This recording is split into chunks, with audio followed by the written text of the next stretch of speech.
Congress party का दावा है कि कपिल सिब्बल को जर्नलिस्ट एसोसिएशन की तरफ से बुलावा आया था और वो निजी तौर पर वहां शामिल होने गए थे, लेकिन ईवीएम पर सवाल उठाने वाली कांग्रेस खुद अब सवालों में घिर गई है।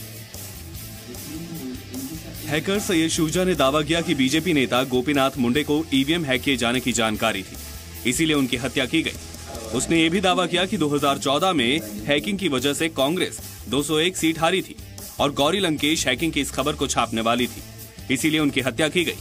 अब जो लोग इस दुनिया में अब नहीं हैं, क्या वो इन आरोपों पर कुछ सफाई देंगे या इसकी पुष्टि करेंगे? लेकिन निशाना इससे बड़ा है। सवाल है कि क्या ईवीएम के नाम पर 2019 के लोकसभा चुनाव को भी बदनाम करने की कोशिश हो रही है?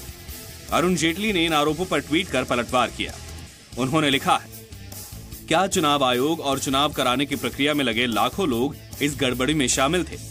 यूपीए के कार्यकाल में हुए चुनाव में बीजेपी को जीत मिली, ये पूरी तरह बकवास है। जेटली इस वक्त इलाज के लिए अमेरिका में है। उन्होंने कांग्रेस पर निशाना साधा और लिखा, पहले रफाल डील में गड़बड़ी की बात की, फिर 15 उद्योगपतियों का कर्ज माफ करने की बात कही और अब एक और झूठ लाए हैं, ईवीएम हैक थे।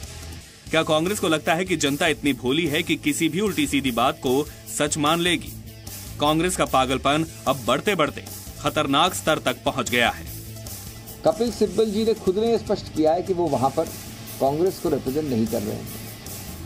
उन्होंने ये कहा है कि आशीष रे, जो ये पत्रकारों के संगठन के ऑफिस बेरर हैं, उन्होंने निमंत्रण दिया और वो गए उस निमंत्रण के आधार पे और भी कुछ काम के साथ इस काम को देखने दी। इसका मतलब ये नहीं होता कि वो कांग्रेस को रिप्रेजेंट कर रहे हैं।